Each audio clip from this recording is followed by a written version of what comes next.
Hello, and welcome to System Mastery, the podcast where we beat a dead horse 57 d10 damage at a time, only to have the dead horse get out of it with a perfect dodge. We're talking Exalted this week, the White Wolf Not Quite Monsters RPG, unless you count all the sex ghosts. Sit back and enjoy.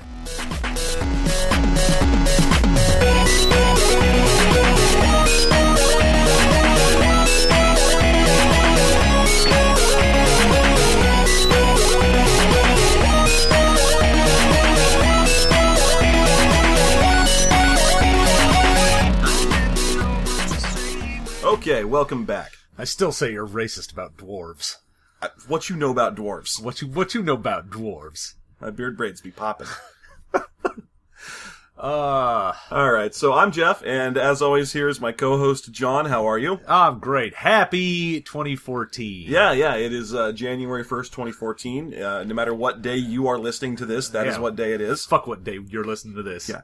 Your name is Toby. Okay, so as you can tell, we had an interesting night, and we are going to be discussing Exalted. Yeah, because we haven't been able to find a better game recently. Yeah. So we doing the first edition, the second edition, all the editions? They fucking bleed together for me, to be honest with you. I know there's some important key differences between first edition and second edition, but I was never familiar enough with first edition, and frankly, the whole game just boils down to one player going, all right, I want to do a thing, and then the ST storyteller in this game says, roll some dice. And you roll some dice. You go like 12, and he goes, all right. That's that's basically what role playing boils down to. Yeah, this game's a very pure feeling of role playing. But let's get into some history of what Exalted is. Let's start with White Wolf. White Wolf's the company that made Vampire, Werewolf, Frankenstein, Ghost. They basically try to make monster movie role-playing games and then sex them up a whole bunch and throw in a bunch of 90s punk tropes. Well, yeah, but I mean, who doesn't want to be a sexy Frankenstein monster? It's a shame that that's the book that failed, isn't it? Oh, man, Promethean was awesome. Yeah, Promethean, where you could play as a sexy Frankenstein, is gone. Maybe that movie that's coming out will see a resurgence in Promethean popularity. That Aaron Eckhart, I, Frankenstein situation. Oh yeah, that's what's gonna do it. That's gonna kickstart the Promethean. Yeah, they're gonna have White Wolf's Frankenstein versus Gargoyles rip-off that has all the serial numbers and names filed off. No, they'll just have second edition Promethean and then their new line of Gargoyle the Flappening. How come they didn't already have Gargoyle the Flappening or Gargoyle the Fan-Artening? Because gargoyles were just something that the vampires made. Oh, that's right. I forgot about that. Yeah, one of the clans could make gargoyles. So fuck you, I know about things. We're way off topic. John's got way more White Wolf experience than I do. Oh, yeah, I'm so much gothier than you. Yeah, I'm not goth. Not at all. Oh, that's sad. That's sad for you. I'm so sad. Does that make me goth? A little bit. Yes. Okay. All right, so, Exalted is not a monster movie game. All the other ones kind of feel like the old Universal monsters. That was their inspiration for each line of their games. And even when it wasn't going off a monster, it was still very gothy, and this one was much more bright and anime adventure rather than dark gloomy. So it's basically an anime game. You play as various heroes. Although it's not like an anime simulator, because it's got a very codified and very structured world in which you play, which is called Creation. It's basically Earth, but it's like, thousands of times the size of Earth, and it's flat? Yeah,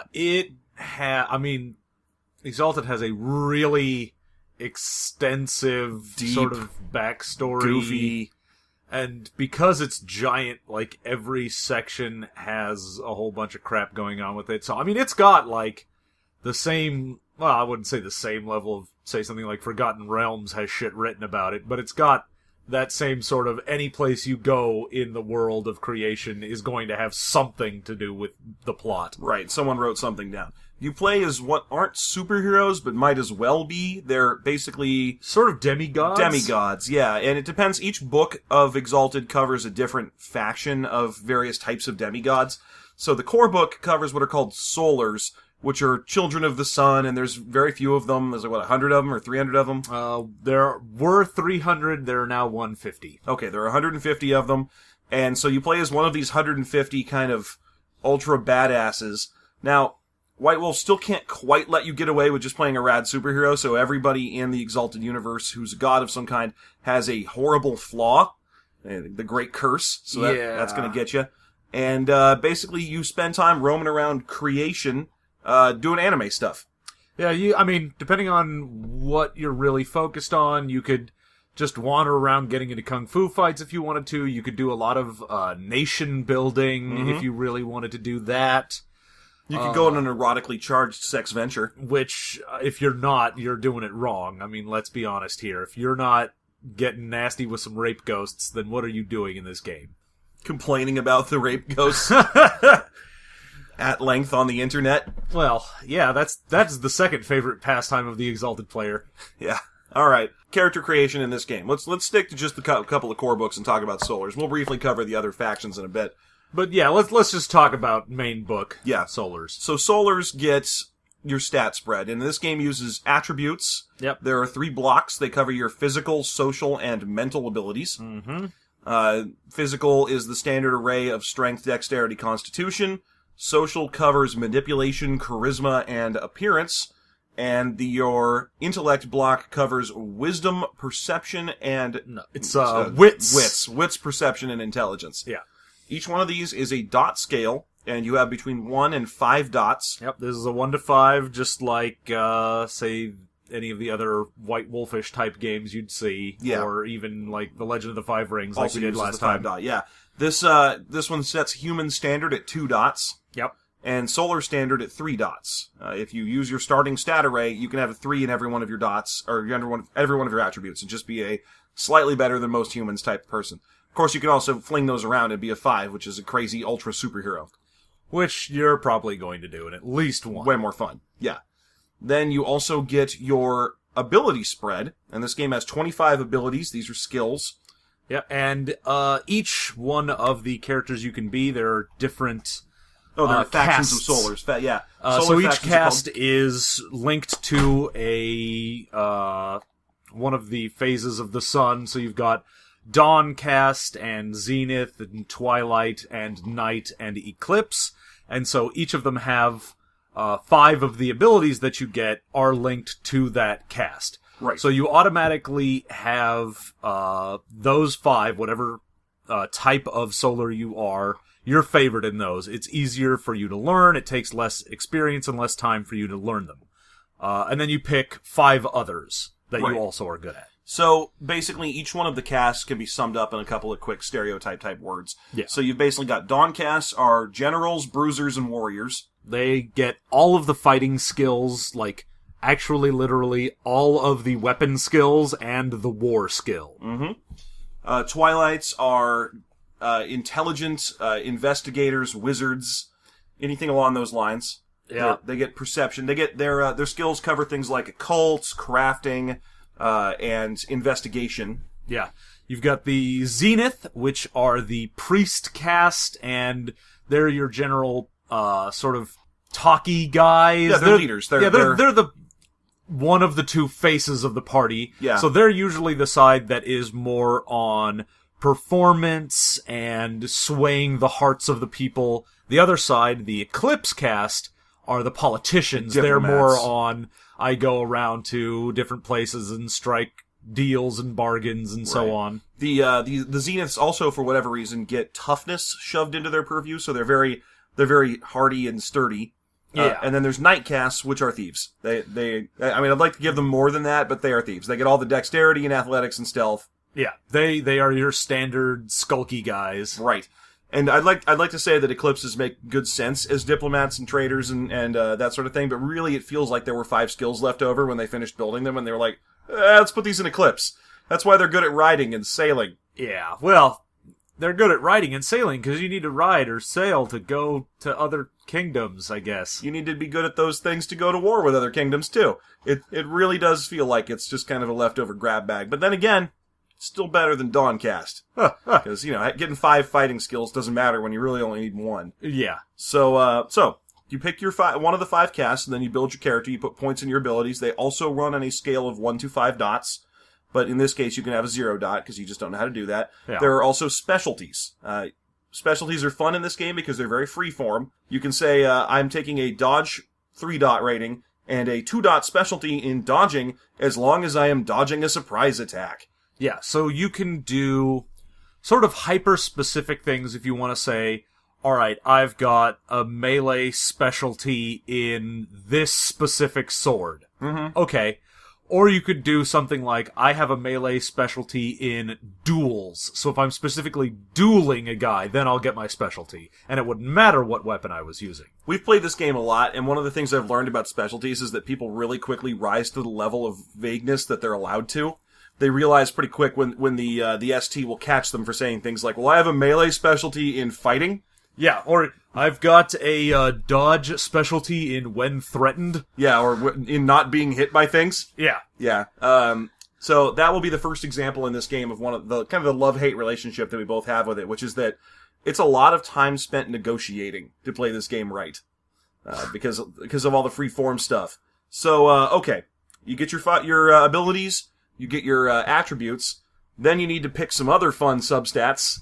This game has an interesting 4-axis alignment system called the virtues. Your virtues are your compassion, your conviction, your temperance, and your valor. That's right. Yeah. So, how much you give a shit about people, how much you stick to your guns for things, how much you are not willing to indulge in a bunch of crap, and then how brave you are. Right. And of course, because it's White Wolf, if you go too far into the scale, it's actually bad for you. Putting more points into a thing makes it so that, what are you? I'm Conviction 5. I'm all about that. Oh, well, that means you're a cold-hearted bastard that would watch an orphanage burn if it made your goals go forward. Oh, good, thanks. And as I mentioned earlier, your characters always have to suffer from a great curse in this game, and those are directly tied into your virtues.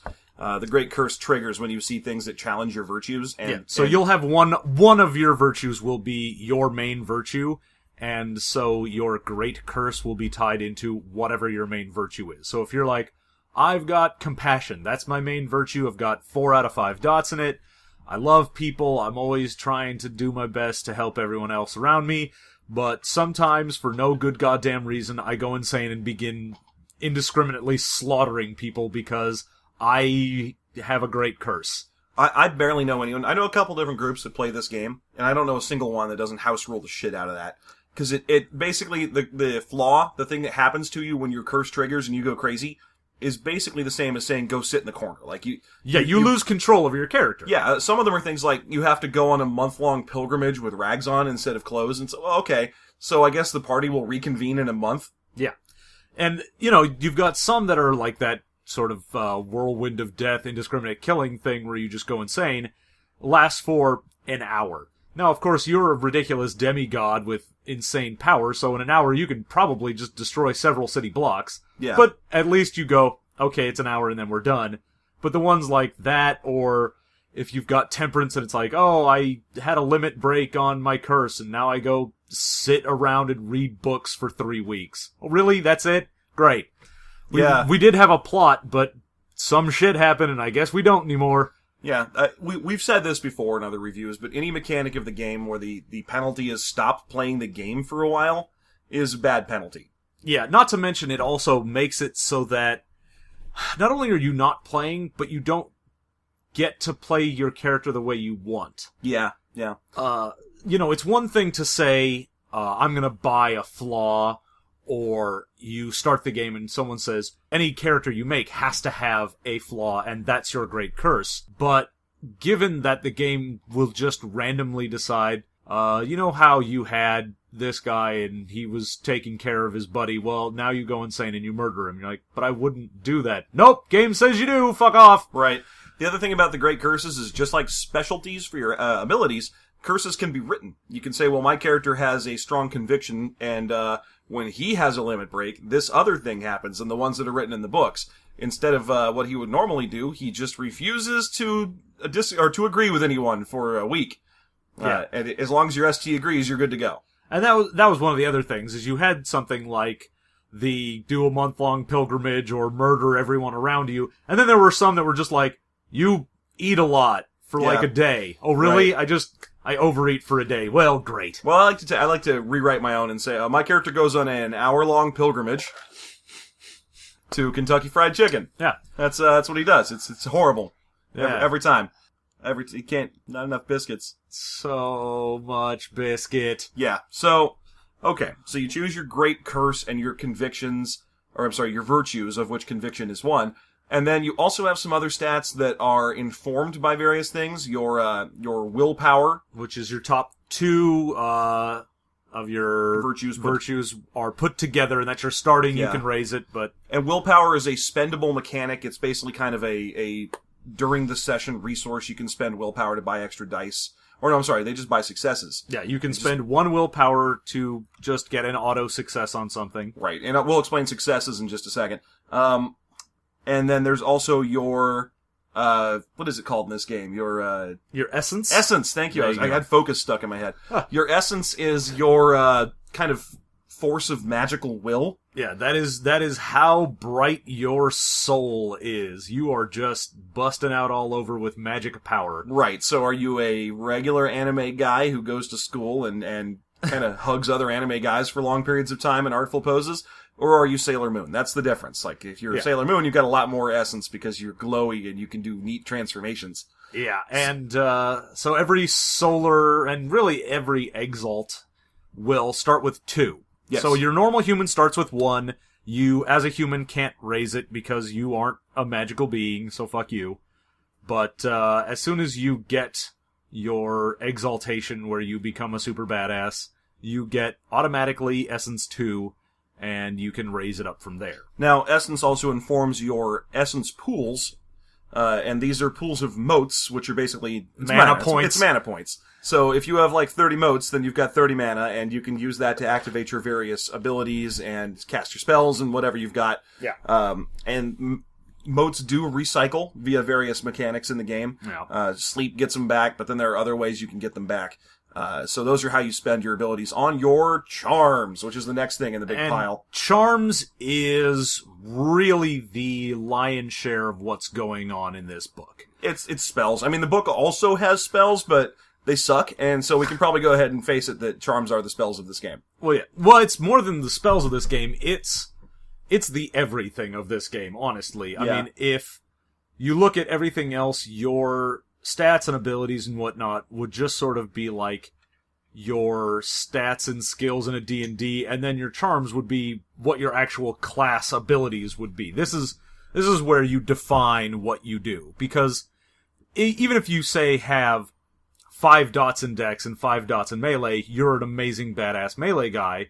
If you don't have any charms that are melee charms, then a guy who doesn't have the same raw numbers as you, but did put his experience into getting melee charms, is going to beat the ever-loving Christ out of you, because he will magic you with his sword instead of just swinging it normal type. Right. So, charms are, in at least as far as solar exalts are concerned, charms are separated out by your abilities. Yeah. So you have melee charms, you have archery charms, you have investigation charms, you have craft charms. And so on. And just like the abilities, the cost for those charms is lower if you are favored in that ability. Mm-hmm. So, of course, every cast has a certain set of charms that they are favored in. Every character will end up with 10 sets of charms, 10 abilities where they can purchase the charms for less, out of 25. Yeah. And that doesn't mean you have to purchase them, but you usually will, because they're cheaper for you. And most charms cost essence to activate. I say most, there are a few that are just straight up buff type charms.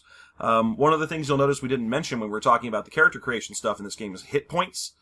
This game uses a health track system, and the only way at all to mess with your hit points or your health track is to buy charms of more hit points. Yeah, there is one charm, Ox Body, and Ox Body's technique in the endurance ability.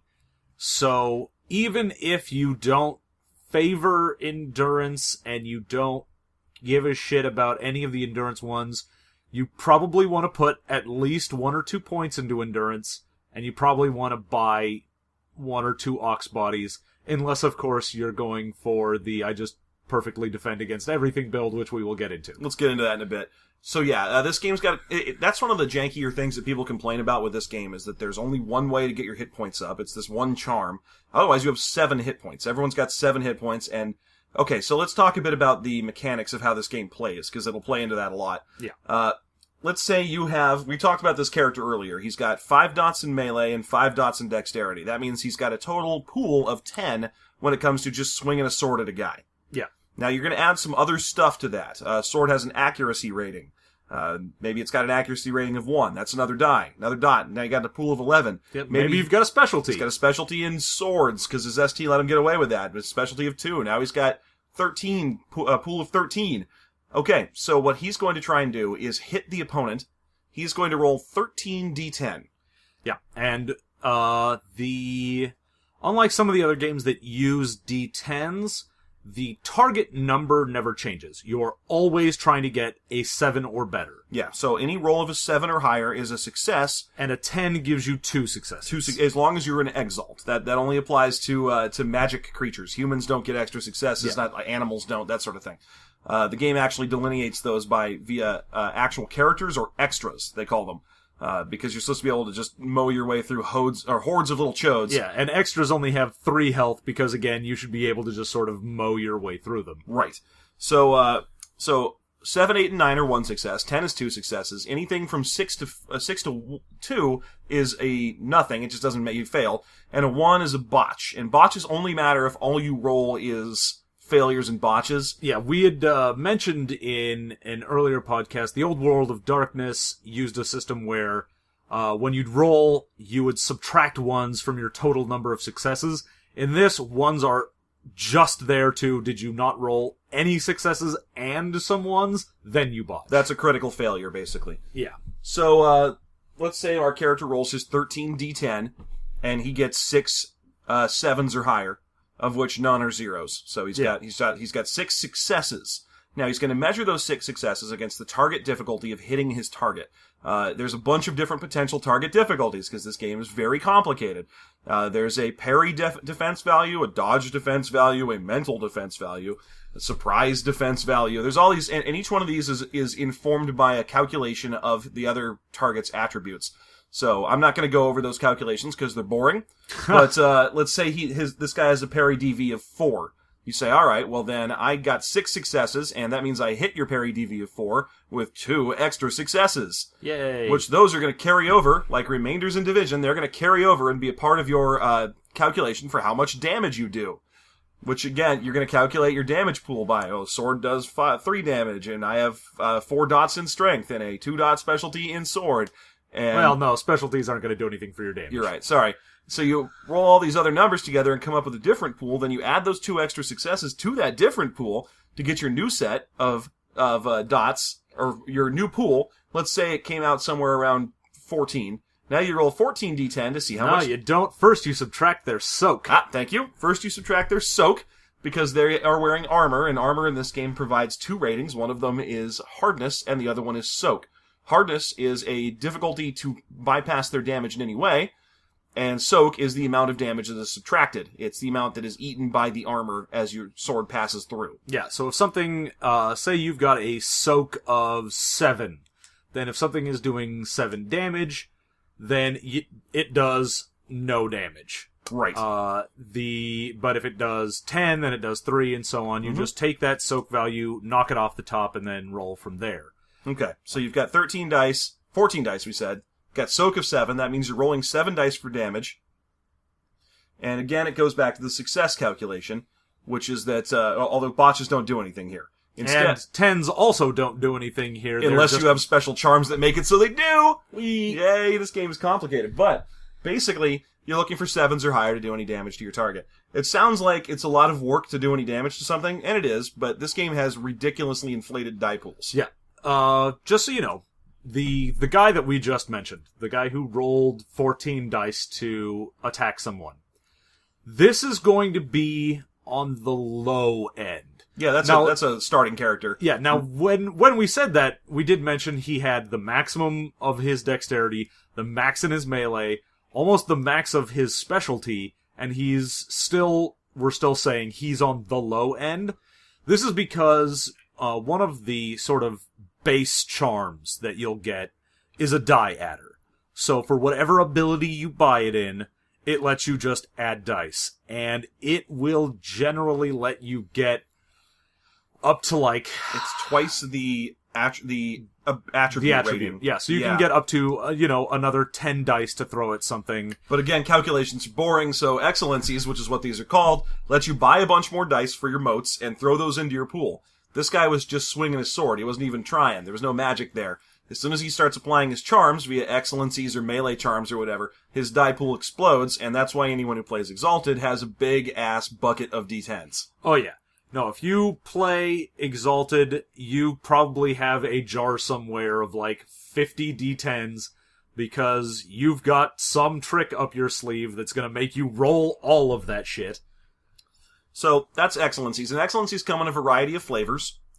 Each type of Exalt, and again, we're just talking about the core book right now, but each type of Exalt has their own way of getting excellencies and what they do for them. But for Solars, there's one where you can just buy dice, there's one where you can just buy successes, and there's one where you can buy re-rolls. Yeah, and each one is a different charm. You'd have to buy them each individually. Mm-hmm. And they are different moat costs depending. So it's cheaper to put more dice in there, but more reliable to put in successes and so on. And depending on what you want, as long as you have any ability in whatever you're trying to buy it for, you can get it. It's sort of the cheapest buy-in for any given set of charms. This is one of the fun things about this game. You play as demigods, and so you're supposed to mostly succeed on various small tasks that you would try to accomplish. So, again, we were talking about how high the essence pools go. Let's say my character wants to build a sword. Not a magic sword, just a sword. So he's going to roll his intelligence plus his craft, and he's probably got, 9, 10 dice in that. Add any specialties he's got, add any charms or abilities he's got. Let's say he ends up with 20 dice. Okay? I don't know what the average number success roll there is, but the average success to just build some random artifact in the world, or not artifact, just random item in the world, is 1. You need to get 1 success on your 20 dice to build some sword like a chump. Yeah, and you're probably going to get 10.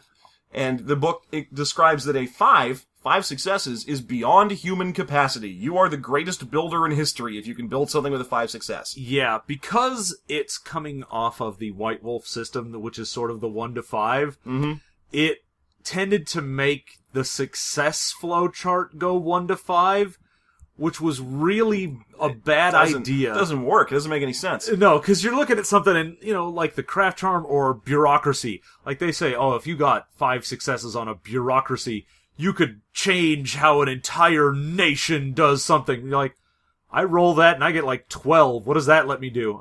Probably not much of anything, because fuck you. Well, the funny thing is that it forces the ST to either follow the book and say, well, okay, you got 5 or more successes. Yeah, you're in charge of this nation now. Congratulations. Or to set DVs at artificially inflated values, the difficulties of things, and leave the players going, how come everything in the world is so hard to do? Yeah, because a starting character, if you specialize, like, if you just go, you know what, my dude is all about investigation. That's what he does. I am just going to focus on that. I'm going to get my 5 perception, my 5 investigation. I'm going to put a whole shit ton of my charms into investigation charms. This is what I'm all about. Then you will come out and out of the gate be like, okay, the ST sets up. There is a mystery. I know what it is immediately. I throw like 10 motes at it and know who did it, where they are right now, what they're doing right now, why they did it, and when I'll be able to catch them. Right, so basically the ST is forced to throw nothing but also exalted Moriartys at you that can kind of thwart your investigation, or else you're just always getting everything done, and the game's not very fun. So, yeah, this game's got a weird kind of skewed sense of difficulty, especially because you're playing usually 4 or 5 players, and all of them are going to have some ridiculous specialty, which means that every time the DM or the ST says, okay, today the problem is that you guys need to argue with a king.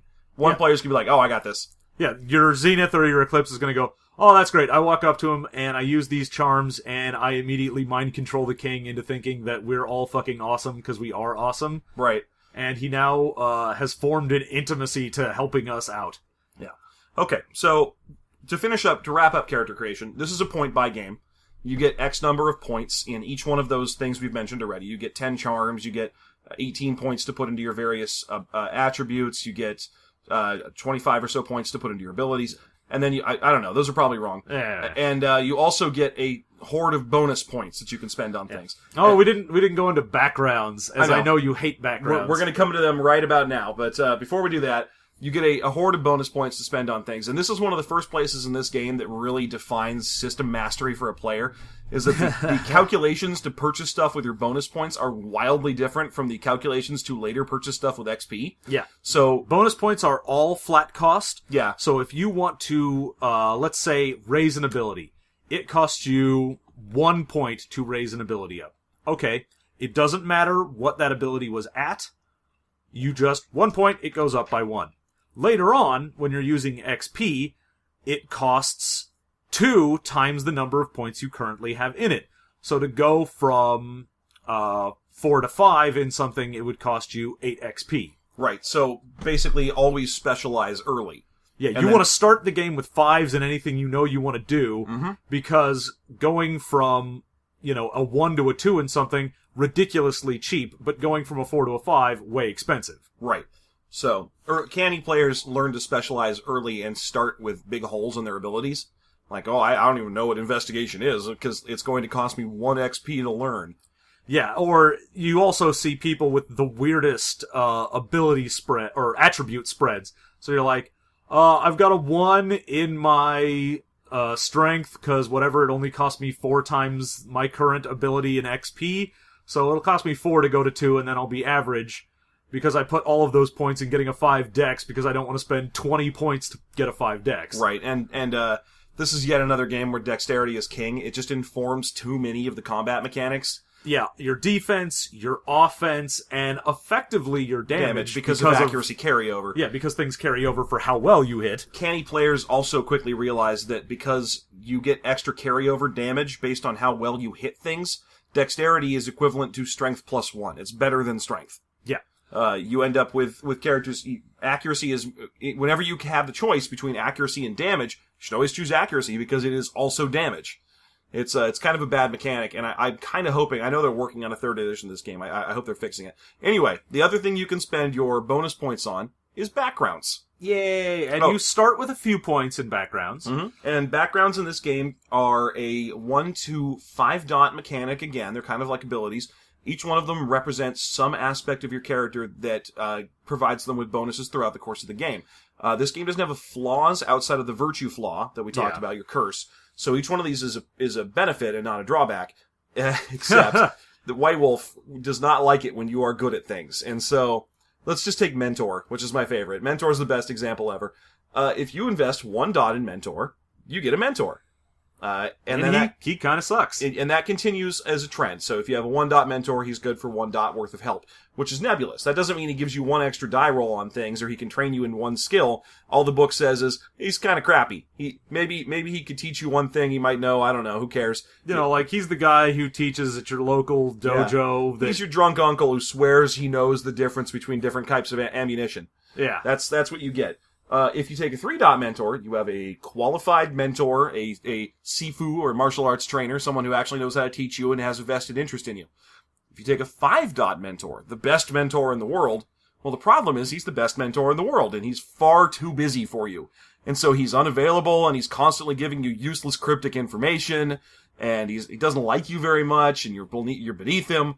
And this is a pattern that repeats through almost all. Any of the ones that aren't just raw mechanical calculations. Yeah, which is why you end up putting your points into the things that give you raw mechanical benefit. Right, like artifacts. You just, I'll take 5 dots on artifacts, so I get 5 dots worth of free magic items. Yeah, so instead of, say, I can get influence. Influence lets me be influential in a region. And again, you take 1, it's like, I don't know, maybe you can get into this club for free. Okay, great. This is fucking useless. Right, because you can do that just by talking to the guy. Yeah. Okay, I'll go up to 3. What does that get you? Oh, well, you're sort of locally known, like, you're sort of a celebrity in the area. Oh, that's neat. What if I go to 5? Everyone knows you, and they're probably scheming to get you right now. The one I always liked was Command, which like gives you armies or nations under your control. Yeah. Where if you take a 3 dot, then you're like the local dignitary of a city, and you're important, and you can command the following amount of troops.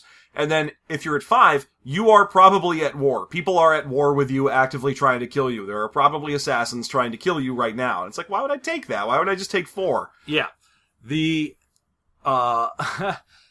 fact that they're like, well, if you want to put 5 dots into something, you're going to get such a great mechanical benefit out of this. We've got to make it terrible so that you don't do it. Well, then just make a 5 not that powerful. Like, if I put 5 dots and it goes, well, you're the king of your own country, and you've got an entire army, which means we have to make it so that everyone fucking hates you. You know, okay, then just don't make it that good. Don't make a 5 be I'm the king then. Right, or you could recognize that being the king of a country, paradoxically in this game, does not matter in the slightest. Because you're a king of a bunch of chunky humans who don't matter. They're not dangerous, they can't do any damage. You could personally kill all of them in a bored afternoon. Any business that you have to deal with, your humans are basically irrelevant to. Pretty much. Yeah. I mean, they're great for if you're playing the Game of Thrones and you really want to, like, I need citizens to mine for gold in this region and blah, blah, blah. But when it comes to actual game mechanics, you can tell your ST, hey, I've got this whole army, and he'll be like, eh. Well, they did, one of the big differences between first and second edition Exalted is they added in rules for mass combat. And the rules were awful. But the rules did make it so that if you were leading an army, it did do something mechanically for you. And if you had a bigger army, it gave you a better mechanical bonus. So technically, if you did go to war, while you could just go, okay, my solar walks out and personally fights an army, you can do that, and depending on the solar and the army you're facing, you might just kill that army.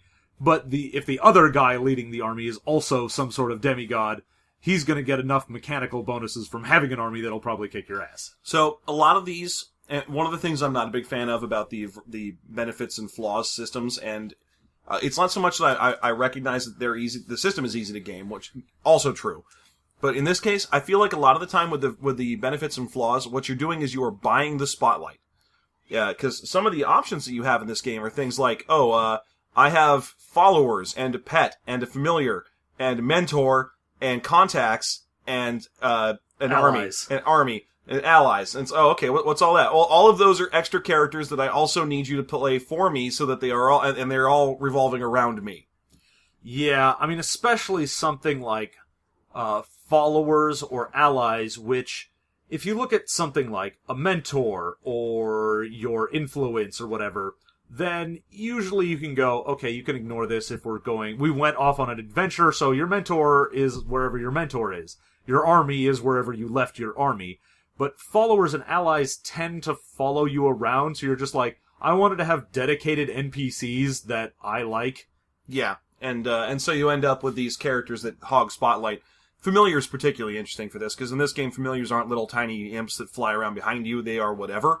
So if you want to have a T-Rex that talks to you, you just spend enough dots in ally or familiar, and now you do. Yeah, you get a 5-dot familiar, and it's some fucking raptor that runs around next to you and knows English. Yeah, it is constantly smoking a pipe.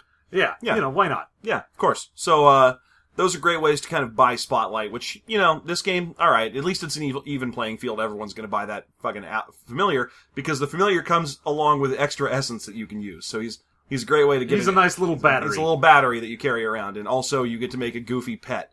Yeah. These are fun. It's fun. It's like playing Torchlight. Okay, so, once you've got your character built, what are you going to do with him? Well, this game's very smooth about opening up the world. You can just do whatever you want. Let's talk a little bit, though, about what solars represent in the world, and let's get into this story. I'll get a little... I'm not going to go as in-depth and crazy as you could into the Exalted story, but I'll give you sort of an overview. There were old gods. It's sort of the whole gods versus titans thing that you get from, like, Greek mythology. There were primordials. They created the gods rebelled. The gods made the Exalts because they couldn't actually attack. They were, forbidden from attacking their makers. So they made these Exalts to go fight for them. Alright, so Exalts kill off the primordials, banish them to hell, and then they have their kingdom, and the solars run it, and the solars end up having the whole absolute power corrupts absolutely, and the other Exalts sort of band together, kill them off, put their essences into a giant prison so that they can't come back, and then they take over. So you've got the Dragon Bloods, which are sort of the lowest tier.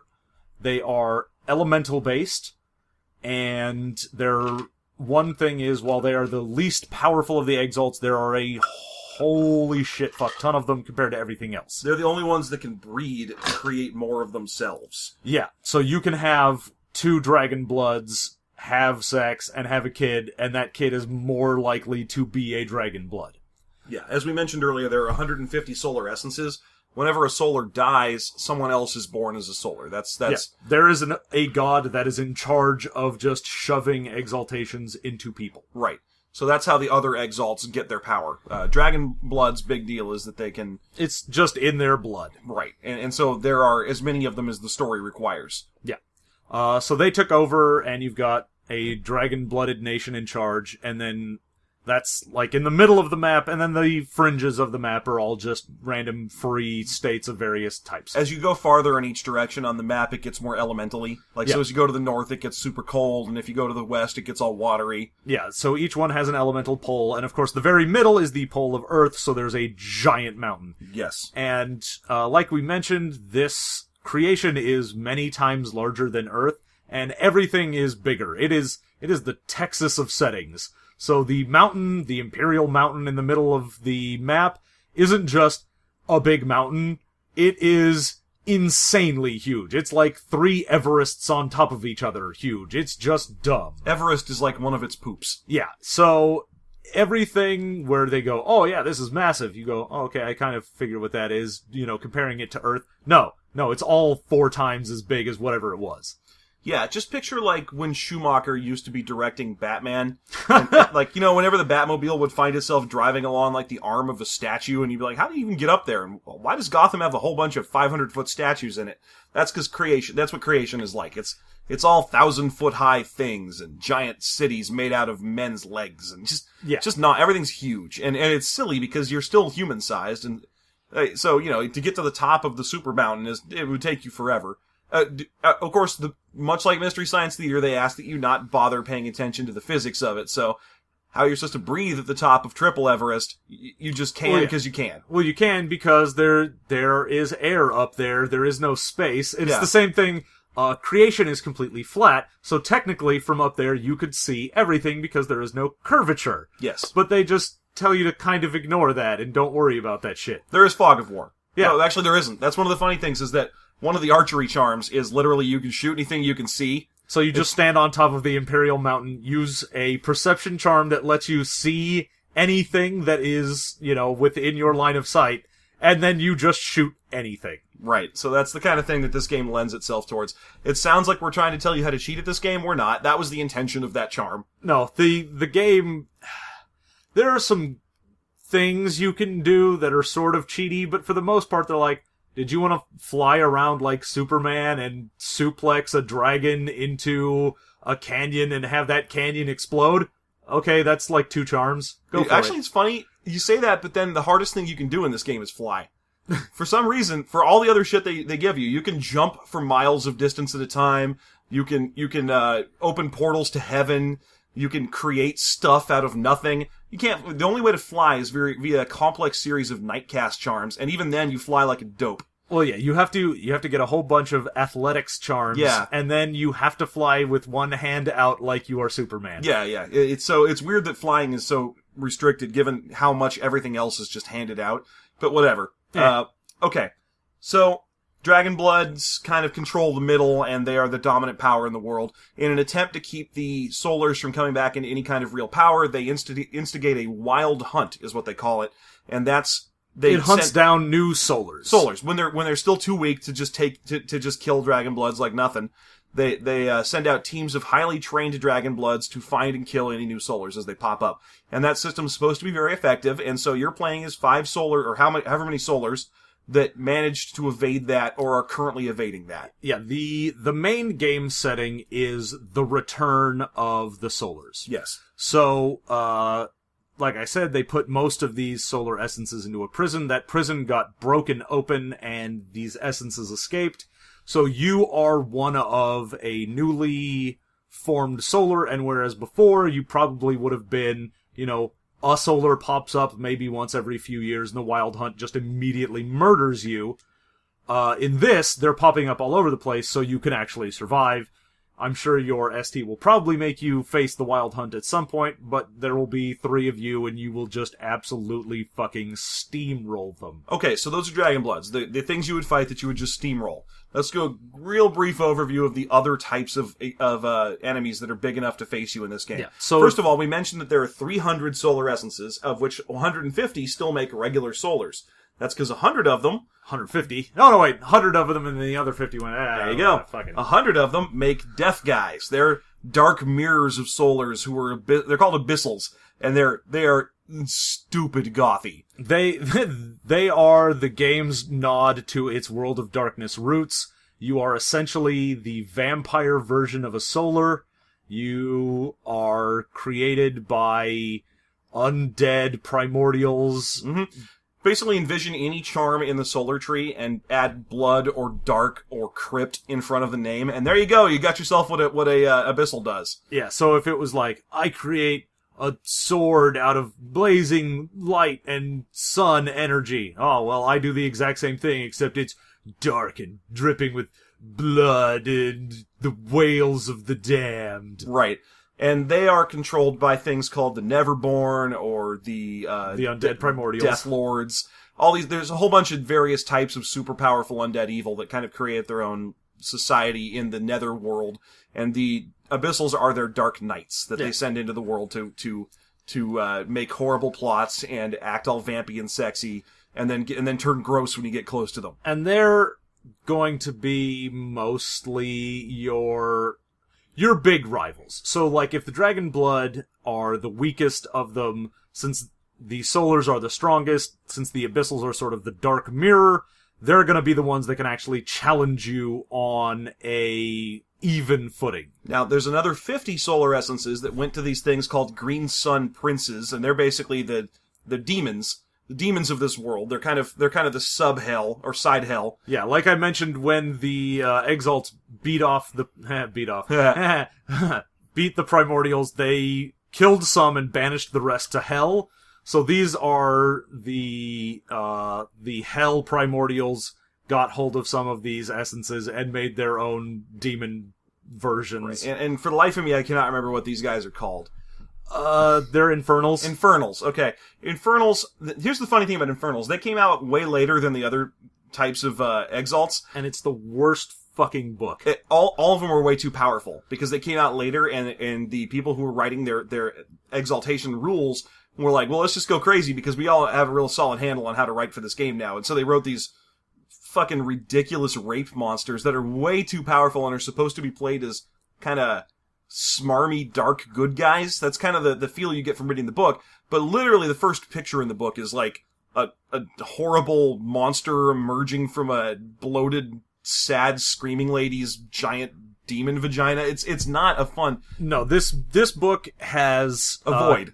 This book has been written up on a few different places and is notorious. I mean, even for people who don't play Exalted, is notorious for being awful. Yeah. Not just like the mechanics are bad, but everything written in it is essentially trying to be mature, and by mature we mean putting in things about rape and like, they have sex with this underage girl that is been turned into kind of a demon thing. She's like a demon balloon with a vagina at one end. It's not fun. It's not fun. And the worst part is that the book kind of writes it with the concept that these are the fun anti-heroes. So this whole book is for the ST that really wants to challenge his solar players with NPCs that are cooler than them. So they're all like, yeah, I'm not exactly as powerful as you, but I'm a smarmy, fun pirate. Remember Dante from Devil May Cry? I'm that with a lobster claw. And it's just, oh, come on. It's just a fucking annoying book. So they're out there too. Now there are also Lunars, and where Solars are the principal, their power generation comes from the sun. Lunars come from the moon, and they are animal-y. There are less casts of them. They're basically to the phases of the moon. Their charms, instead of keying off of an ability, will key off of the attribute instead, because they are all about raw power rather than skill. Right, and they are basically werebeasts. To really sum them up simply, they have a big, bloated, not very well-designed charm tree. And they are werebeasts that their primary charm is something called Deadly Beastman Transformation, which turns them from a normal dude with silver tattoos all over them to a big, half man, half elk with a tentacle coming out of its back and the ability to teleport and whatever. So that's kind of how they operate. There are Sidereals.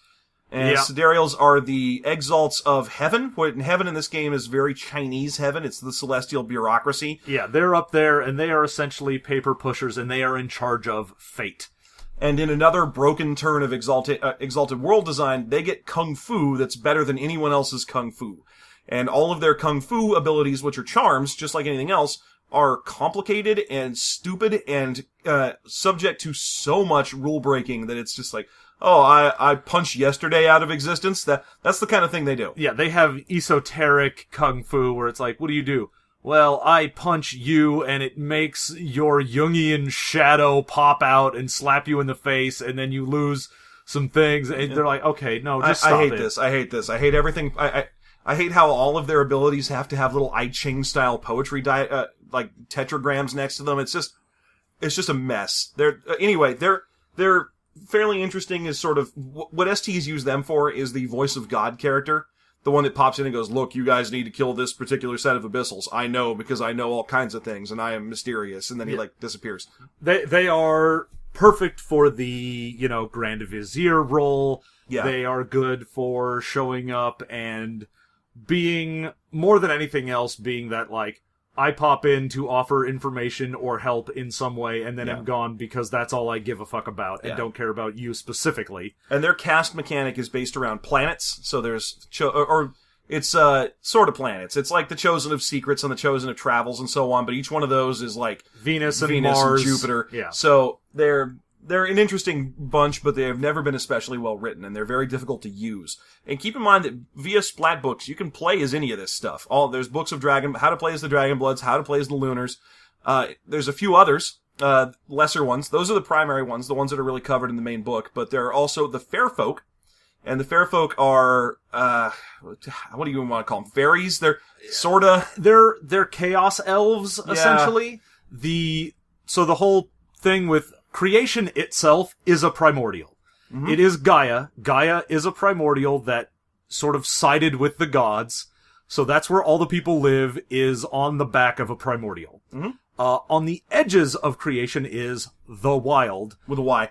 And it's a giant hair metal band that surrounds creation. Yeah, the wild stallions are out there, yeah. And you don't want to fuck with them. Yeah. The wild is pure chaos, where creation represents order. Mm-hmm. So everything's all backwards. Yeah. So the farther out into the wild you go, the crazier shit gets. So you might be just sort of on the borders of the wild, and it's like, oh, maybe this crab also has spider legs and he's flying. And you'd get just weird things, and then the farther you go in, the more it just completely ruins all rules. There's no land. Up is down, black. Everything that Yakov Smirnov ever said is correct. That's what and then these Chaos Elves just live out there and are very elfy. Yeah, their whole point is they tell stories, and they can use the wild to be like, well, I'm telling this story, and the wild just conforms to the story I'm telling, and it's like they're playing a big-ass game of Magic the Gathering out there all the time. They're just constantly fighting. Oh, an army arises, and then an army actually arises. So they're out there. Their book isn't as offensive as the Infernal's book by any stretch. But fucking unreadable. It's completely unreadable. It doesn't make any sense. Whoever tried to write it, I forget her name, but it's all like this shit about tarot.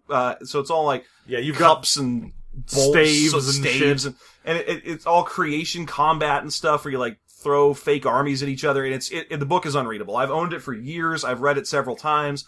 I can't tell you anything more than the most superficial shit about it. Now, there's also another faction of exalts created by a primordial that ditched when the primordial wars started, when the gods were like, all right, fuck these titans, let's fight them. One of the titans was like, well then, fuck you guys, I'm out. And so I'll make my own creation with blackjack and robots. Yeah, and fuck the blackjack. And that's basically what happened. So the Autothon, which is Robot Planet, which is in some other dimension somewhere, and it's you live inside the body of a robot god, and the exalts are made out of chunks of the robot god, and they're called Autothonian exalts. And they are robots. They're basically robot exalts, and they don't really interact with the game world unless someone opens a dimensional portal to there. And your charms are bolted upgrades that you put on. Yeah, you get bolted to you. And the game has a series of magical metals that inform like the power structure of each. Like, so for example, orichalcum, which is the super super gold. Super gold. It's Atlantean super gold. Is what Solars use. And Abyssals use something called Soul Steel, which is it's steel infused with the screams of the dead or whatever. It is actual souls. Yeah, so there's a lot of these, and the 5 magical metals are the caste system that the robot exalts use. So there's orichalcum exalts out there. Anyway, they're just some goofy nonsense. And so you pick which one of these types of things you play, and then you go out into the world and you fight each other, and you fight giant behemoth-y demons, and you win battles with armies, and you fight do a bunch of crazy local shit. gods, and basically people use it as an anime simulator. Now, we've kind of shat all over this game for the time that we have been talking about it, but I want to say, horrible system, I still love playing in the game. Well, there's something visceral going, well, I'm going to pick up 54 dice. And the whole thing is telling stories that are that grand demigod scale. You know, so often when you're playing something like, I am a samurai, or I am an adventurer, I am a fighter, I am a wizard. Okay, you're a dude, you can do some stuff, and you know, you're better than your average peasant, but even then, a couple peasants could probably stab you to death. In this, you are a god. Yeah. Like, even as a starting character as a Solar, if you walk into town and go, I'm gonna murder everyone in this town, your ST's gonna go, well, probably, it'll take you a little while. Yeah. And it's not, this is the other thing I like about this game, is that it properly reflects the different types of ways in which a god can be godlike. So, for example, it's not that difficult for an extremely strong character in this game to pick up the local equivalent of an elephant and throw it into the local equivalent of space. Yeah. But on the same token, it's not that difficult for a extremely intelligent character to divine some nonsense from some other nonsense and come up with an incredible invention that's beyond the limitations of the players playing the game. You go, well, you know, you can punch a guy and he'll land in hell, but I can genetically engineer mosquitoes in order to cure malaria. Which we did. That was one of our own games. One of my characters reverse engineered mosquitoes so they cured malaria in a swamp. Yeah. So, you've got a lot of options. Now, granted, a lot of those options weren't as good, but it did allow you to tell a certain type of story, and there is something to be said for that. It had the stunting mechanic. We didn't even talk about stunting. Stunting is basically, this game wants you to play theatrically.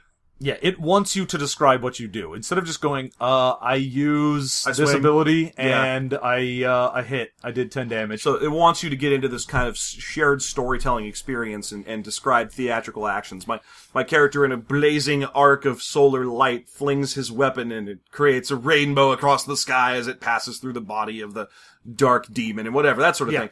At which point your ST is capable of giving you stunt dice, which are extra dice you can roll for that attack, or whatever it is that you're doing, that craft charm, whatever.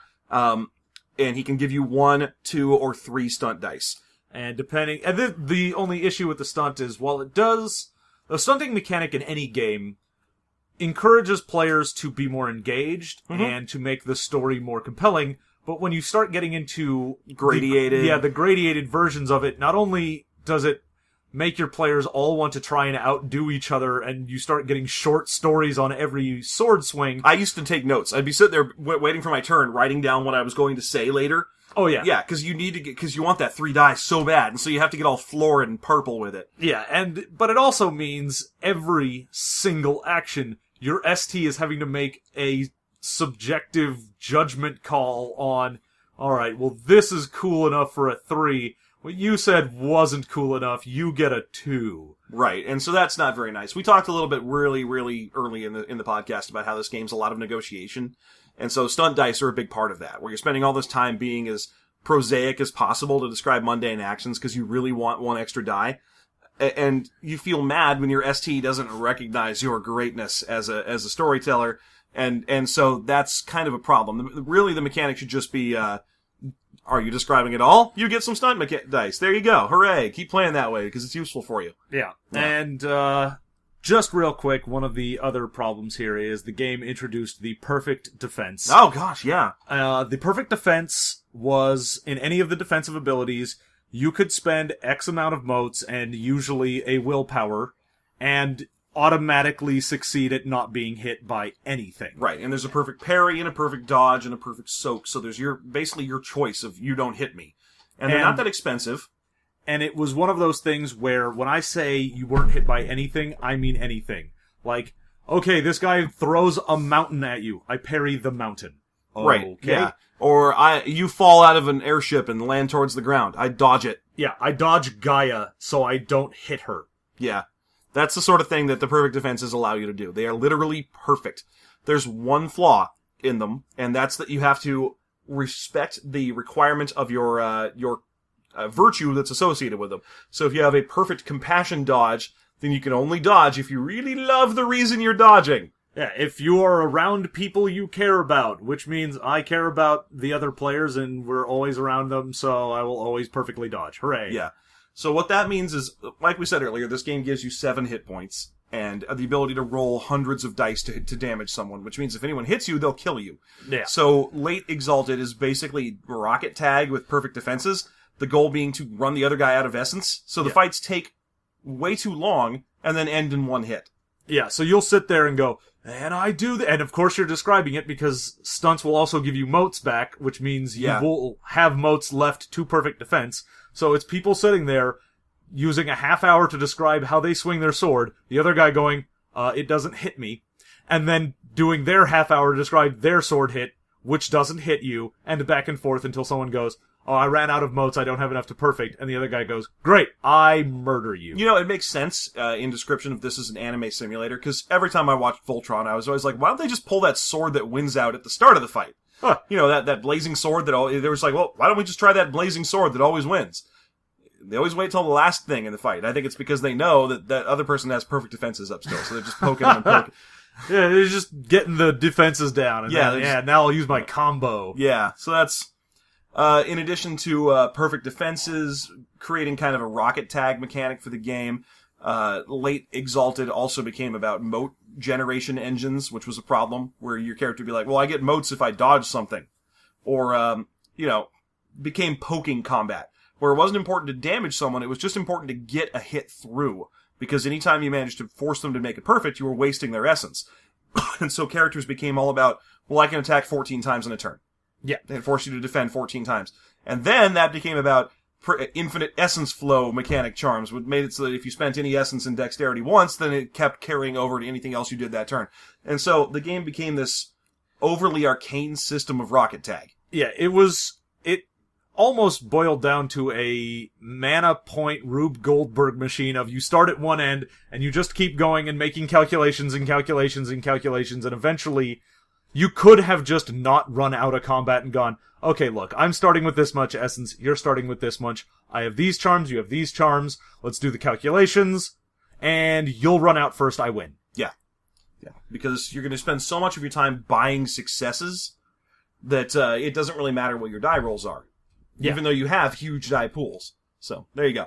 Anyway, let's get down to the end of every podcast. John, would you play this game? I have before, and with a lot of house ruling, I look forward to the 3rd edition that they are doing. I think mechanically it is looking good, although we haven't really gotten any previews of that. But even the early editions, I'd still play it. Yeah, I'll give it a shot. Okay, and what's your favorite thing about the game and least favorite thing about the game? My favorite thing about the game is definitely the setting. It's got, we barely scratched the surface on what's going on in the world, and the system of exaltations and how things interact. It's very, like I said, it lets you tell your demigod stories, your Gilgameshes and Enkidu's. And the least favorite would definitely be the entire perfect defense system. The fact that they even exist at all is bad, and the fact that you can just continually do them forever is worse. Right. Okay, I have played this game before. I'm sure I will play this game again. My favorite thing about it, we mentioned briefly earlier, I like that this game lets you play a super smart character that isn't just held by a list of spells. Because, Dungeons & Dragons, you can play a super smart wizard, but you're still just casting the same spell list as everybody else. You're just, I got Wish and Stone Skin, whatever. This game lets you intelligently use your charms to do crazy shit that isn't just fighting. You can invent bombs or whatever you want to do. And I really like that it lets you be creative legitimately, as opposed to feeling like you're creative, which is what 3rd edition edition D&D wizard fans think they're the most creative motherfuckers in the room, but they're not. They're still picking off that same spell list that everyone always has. This game is the opposite. Real creativity comes out of this. Yeah. My least favorite thing about this game, there are way too many die adders. In addition to the excellencies, you can channel your virtues, you can spend your willpowers, you can get stunts.